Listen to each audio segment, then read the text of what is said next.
Welcome to the show where we share the stories of the many who intersect with our healthcare system but are rarely heard from. My name is Kevin Poe, founder and editor of Kevin MD. Rate and review the show at kevinmd.com/rate. Subscribe at kevinmd.com/podcast. Today in the show, we have Katrina Ubell. She's a pediatrician and she's the author of the book, How to Lose Weight for the Last Time, Brain-Based Solutions for Permanent Weight Loss. There's an excerpt from that book on Kevin MD titled Emotional Eating, Why You Always Want Food. Katrina, welcome to the show. I'm so glad to be here. Thank you so much for having me. So we'll get into your article and book in a little bit. First off, briefly share your story and journey to where you are today. Yeah. So like you said, I'm a pediatrician. I worked in general practice for over 10 years. And the side note to that is that throughout that time, really mostly starting in medical school, I really started struggling with my weight. I was using, like so many of us do, using food to manage my emotions that I was not connected to. I didn't know that I was suppressing my emotions. I just thought I liked food a lot, but that's really what I was doing. So as so many of us do, as we go through our training, the hobbies, the activities that we do that help us to process emotions and process stress and to feel better about things, we just don't have time for them anymore. And it doesn't help that you walk into the residence lounge and there's a huge tray of donuts and muffins and things like that. You're at noon conference, you're getting fed pizza and things like that. So over the course of time, I really started to develop more of an issue with my weight. And so over the next 15 years or so, I gained and lost 40 pounds at least 10 times. I did Weight Watchers a whole bunch of times, tried a whole bunch of other things. And in hindsight now, I can see how even that dieting actually made my emotional eating worse. And so I was approaching 40 years old, really starting to feel like, what am I doing here? What is actually happening? Like we can do things enough times before we start going, wait a minute, maybe this isn't working. Maybe I need to approach this in a different way. And I still did not at all identify as an emotional eater, but I thought, I think I need to try something different at least. And I set out on this journey to figure out what was going on with my weight. Because the other thing I have to say is that deep down with my medical knowledge and just my background, I was just like, deep down, I just felt very connected to the idea that it should not have to be so complicated to lose weight and keep it off. Like so many things involved so much time. I have 3 kids. I had this busy practice. Like really, it's this difficult to lose weight and keep it off. And obviously so many people are struggling and they continue to struggle. Like I just couldn't believe that it had to be so complicated. And so I set out to figure out a different way. And through a very convoluted journey, I ended up with life coaching, which I did not even really know what that was. But by that point, I had identified that if emotional eating is eating for any reason other than fuel for your body, because of physical hunger and maybe a little planned out pleasure from time to time, then yes, I do that. Okay. Yeah, I am an emotional eater, but I don't know what to do about that. And so I thought with life coaching, this might actually help me figure this out. And I just want to say, I didn't feel like I qualified for any kind of binge eating diagnosis. It wasn't to that point. So I really felt, what are the resources for someone like me? And it was through life coaching that I figured out that, yeah, we have to look at our food and how we move our bodies and stuff. But arguably, there's a much larger percentage of the issue that it comes down to the way we think, the way we feel, and how those things are driving our actions. It's the classic, like, we know what to do, we're just not doing it thing. How many doctors say that all the time, right? Like we're giving this advice, but we're not following it ourselves personally. Like this is the piece to that of figuring out like, oh, you know what? There's a reason I am using food to solve a problem for me. And it could be alcohol too for some people, right? What is the problem that food solves for me? Maybe if I could figure out what that is, I could find a different solution and separate out how my body is nourished and some natural pleasure that I get from food from my emotional life, the stresses of being a human in this world and then being a doctor in this world and finding out other ways to meet those emotional needs. And once I really started working on this, I was like, I think I might not be the only doctor struggling with this. I really had this narrative of the reason I struggle so much is because my life is so unpredictable. I never know when I have to start work. I never know when I'm going to finish work. I never know what lunchtime is going to be like. Like, how can I follow a plan where I have to fit my food into boxes and like weigh things out or whatever? It just wasn't going to work. And through this, I found a way to help doctors with all different kinds of schedules and backgrounds to really stop overeating and not using food in that way anymore. So it's when you work with your body, to function the way human bodies are meant to function, and you know how to manage your emotional life, like it's really not that hard to lose weight and keep it off. And like I said, I was really like, I got to bring this to my fellow physicians who they've got to be struggling like I was too. And it turned out that, yeah, a lot of them really were. And that's what I've been doing for the last 6 years. So you talk more about that journey in your Kevin MD excerpt. It's titled Emotional Eating, Why You Always Want Food. Now go into detail about that light bulb moment. You mentioned life coaching. So at what point did you realize that overeating, or if you want to lose weight, there's definitely an emotional component to that? Tell me about that light bulb moment you had. Before I even knew about life coaching, I had hired a dietitian, a nutritionist to work with me, and her husband was a doctor. So I thought, okay, she's going to be more knowledgeable about what day-to-day life is like as a doctor. So maybe she's going to be able to help me.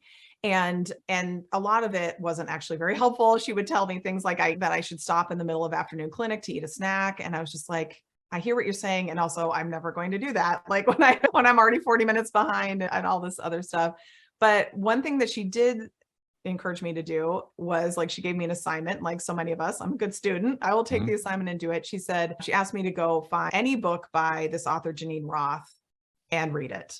And I knew of her work a little bit. She talked about like compulsive eating was the word that she used. And I didn't really identify with that term at all. So I found the shortest, easiest looking of her to read of her books and read it. And in there, she started to introduce that idea of what she's calling like compulsive eating, or eating for reasons outside of your body needing nutrition.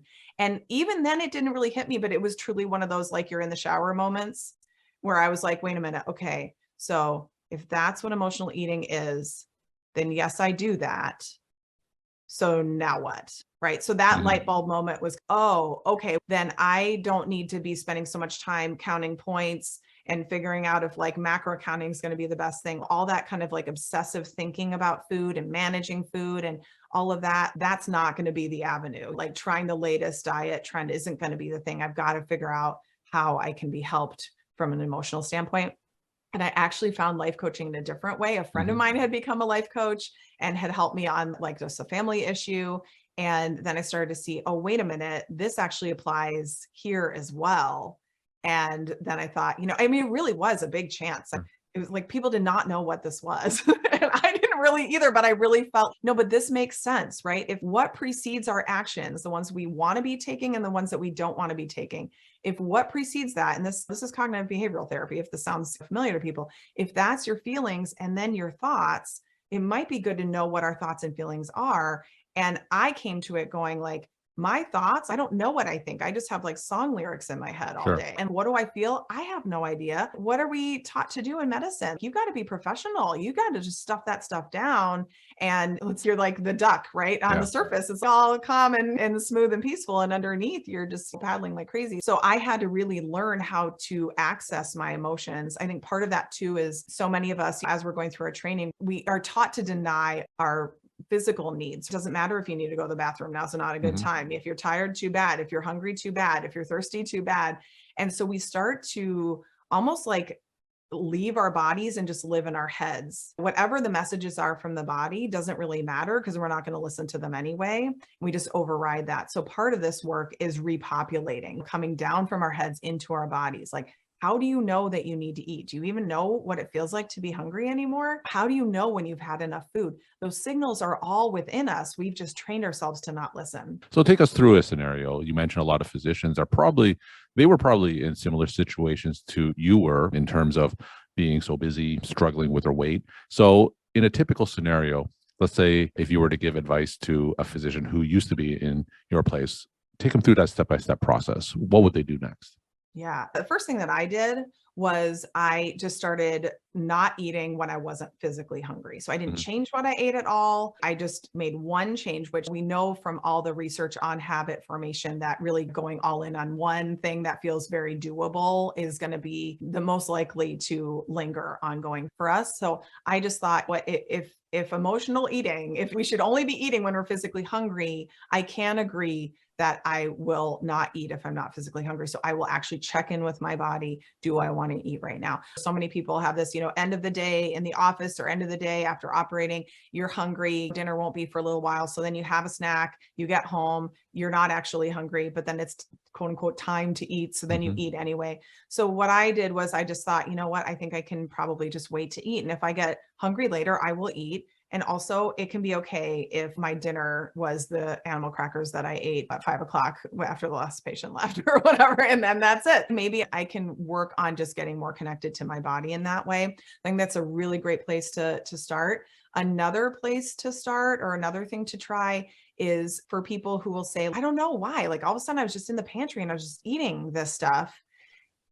Developing some awareness. If I always think of it as there's a potential space between the decision to get the food and then the putting the food in your mouth, chewing it up and swallowing it. And can we expand that space a little bit? Not saying you can't eat it, but just going, I want to get a little bit more curious about why I am eating it. Again, what is the problem that food is solving? And then once we can figure that out, maybe we can identify what is that emotion? And then maybe what does that emotion feel like in the body? Can I just stick with myself for 30 seconds or a minute? And then maybe over time, maybe we can expand that a little bit more. And you're not saying you can't have it. You're just saying, if I still want it later, I will have it. And then over the course of time, we will often find, you know what, I sat with that for about 5 minutes. And now I don't even really want that anymore, because I actually could just be with myself in that emotion instead of trying to make it go away quickly by eating or drinking something. So you mentioned that intersection with life coaching as well. So do you feel that life coaching is a necessary or important component for those who want to address their emotional eating issues? I think it's a really useful way. I don't think it's the only way, because I don't think that there's one right way for anybody. But I do think that sometimes people have tried maybe going like the therapy route. And I think therapy is amazing. And I definitely don't want to take anything away from that. But there's definitely people who feel like they don't really get the help they need there. And I feel like what's really helpful with coaching is, at least the people that I work with, these are like highly functioning people who, yeah, they have their struggles, of course, in their life, but they're just looking to solve this problem, move on, deal with their stress, deal with their burnout in a way that can, it's also private. People sometimes like that too. It's something that they can just do independently on their own time for themselves. And I just think that even for people who, for any number of reasons, decide to maybe even take other steps, whether it be medication or surgery or things like that, operating on your body isn't going to change the way you think about food and your relationship with yourself and your relationship with food.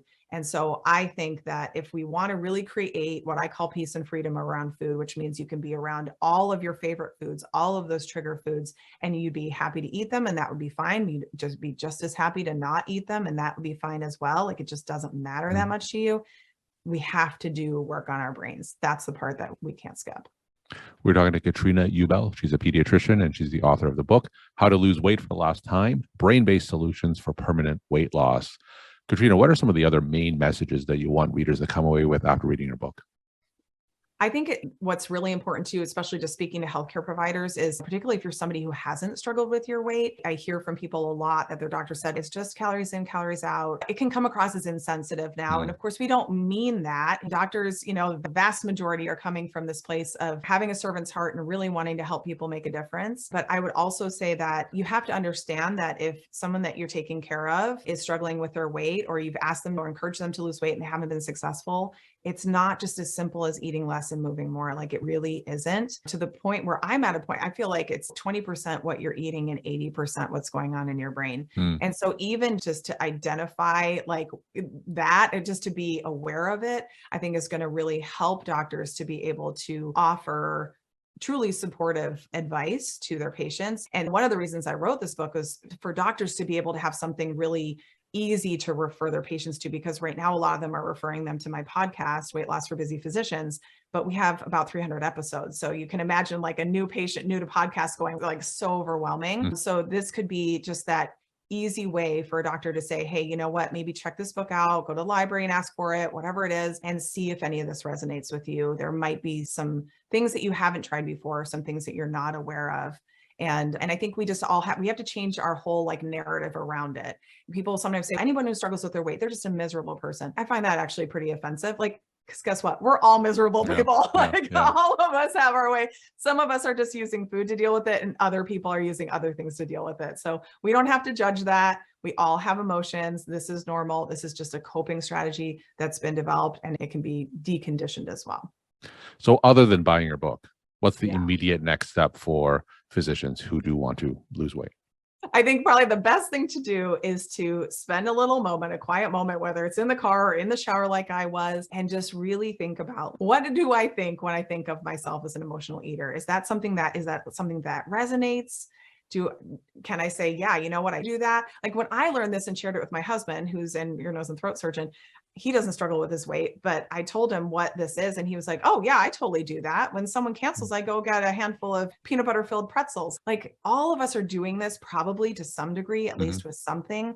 So we don't need to feel shame about this. There's nothing wrong with you if you struggle with your weight. And I think being able to take that away then allows you to maybe open your mind a little bit more to, okay, what might those next steps be? And my final question, what are some of your take-home messages that you want to leave with the Kevin MD audience? It's really not about the food. It is, but not really. Really about our minds. Our minds are so powerful. We know this more and more. There's more and more data about how powerful our minds are. The way we think creates our results in life. If we don't like our results, we have to look at how we think. We just have to. So, and that can be with anything that anybody is struggling with.